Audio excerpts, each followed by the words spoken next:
сегодня просто идет физическое уничтожение человека. Да. Сегодня идет целенаправленное тихое убийство Ильи Умерова, нашего коллеги. Причем это пытались сделать в суде, потом это пытались сделать в больнице, там не долечивая его.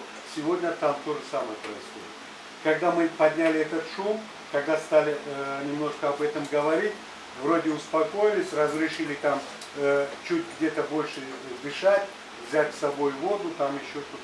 Но фактически сегодня наш коллега там находится на грани жизни и смерти. Сегодня, после того, как мы вроде бы с одной стороны пошли на уступки, с другой стороны каждый день туда поселяют уголовников. Если раньше он мог знать, что у него там стоит бутылочка с водой и никто туда никакую заразу не всыпет, сегодня уже 3 уголовника с ним в палате. То есть он не сможет проконтролировать, что куда могут сделать.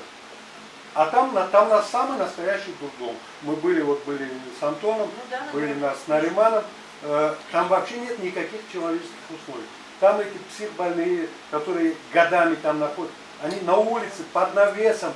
Там вот такой маленький бачок еды на 100 с лишним человек. Они там с голоду пухнут.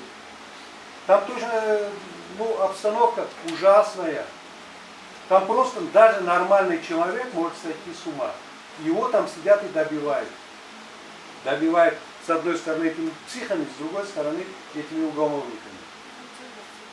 И дальше, после этого его хотят в закрытый режим, если не получится добить сейчас, то потом на принудительное лечение, когда никто не передаст ему ни таблеточку, ни бутылочку воды, ни кусочек хлеба, ни зараженный, ни еще что-то. Мы просто сегодня об этих вещах пока молчим.